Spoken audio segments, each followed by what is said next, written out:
spotlight on. I was bullied into this. Yes, go on.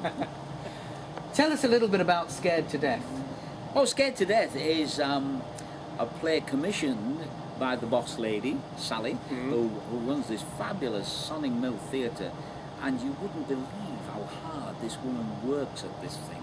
She is just great. She had this concept about ghosts at the mill. Yeah. So she commissioned Ron to write it, and he's written it about a mill like this that existed around here, you know, a long time ago. It's a period piece. Now, I am well known for being an international sex symbol and bodybuilder, yes, of course, and but what people don't know is I design special effects for theatres of all kinds, you know, from high drama, ballet, what else have I done? Of course, pantomime. Yep. And I just like doing that. So I've appeared here a lot, and she came to me and said, we need some special effects. Okay? What was the most fun special effect that you had to design for what show? Well, I designed the special effects for Phantom of the Opera, the Weber piece, and for which I was underpaid. Are you watching? Anyway, and so there's a check in the post. Yeah, the check is always in the post, and so I guess things like that. But it doesn't matter to me. A village pantomime wanted a flying carpet for Aladdin. Right. You know, and I really didn't have time to make it, but I did all the drawings for them, and then they brought it round and that. And no, it's got to be like this. And because really close to here in Wargrave, they've got a fantastic theatre group, and I think I'm proud to be the president, and so I help them out with stuff. So everything's fun, really. If it's not fun, I don't do it. No, you've been on our televisions, on our stages for a long time. A long time. How did you become the magician, Paul Downs? I read a book when I was 11, and I'm still reading magic books. I think that's the best way to learn. And then I grew through doing shows, children's parties, like a lot of magicians do, and quite rightly. And then I went in the army, did shows for the troops, came back, did all the clubs in the north of England, you know. There are some very grotty working men's clubs. I did them all. And then moved to cabaret and theatre, and growing all the time in knowledge. And then I put it, all that knowledge and experience went into the very early TV appearances on Wheel Tappers and Shunters Club, and then my own series. In fact, I've just been copying my series. The very first show I ever did was in 6th of June 1979, and I couldn't have answered that question last week.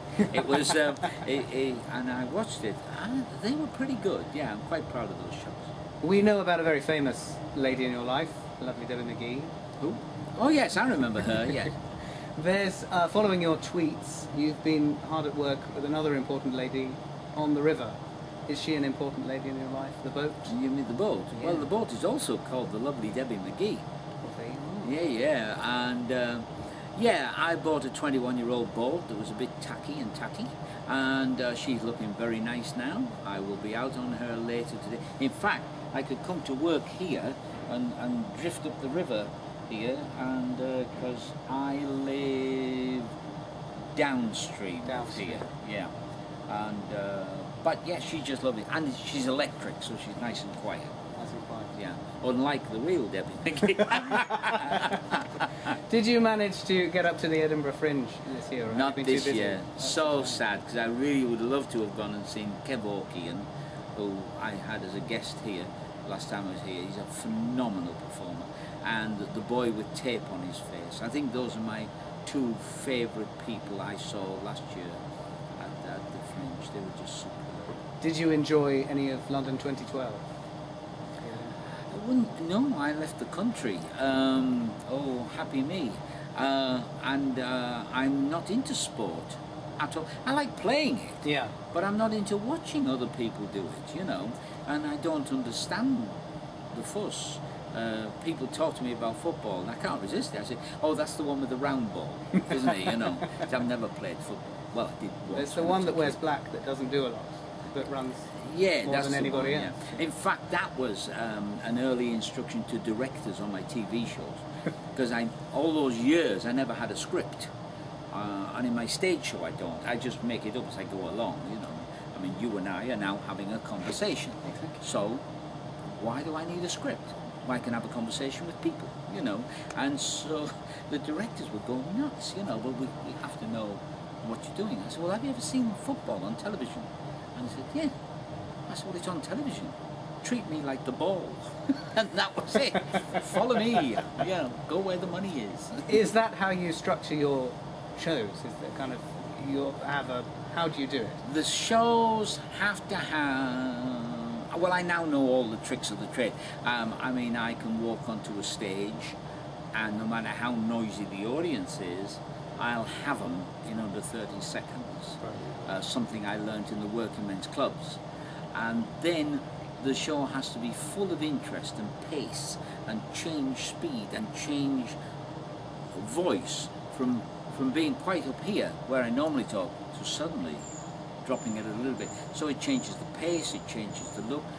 I get me to start with, then there's two men with me, the picture has changed, then I sit them down, so now it's a pyramid. Are you understanding this? You must be nuts. and then there's then they leave and I'm back to just being me, so it's a full circle. So it's visually very structured in that respect. But really, magic, a lot of people worry about giving away the secrets of magic. Yeah. The secret of magic is never how the trick works, that's the easy bit. It's how do you make that entertaining, and that's always down to the presenter, the actor. You know. And is that the secret of being a good performer? Oh, yeah, every time, yes. You really should, I say to young magicians, whatever you do, you know, two things. Nowadays, thanks to these wonderful machines, you can see yourself critically. You may not like it, and perhaps you shouldn't like it, you know. And then I say to them, the second big piece of show business advice, never leave your money in the dressing room. Never leave your money in the dressing room.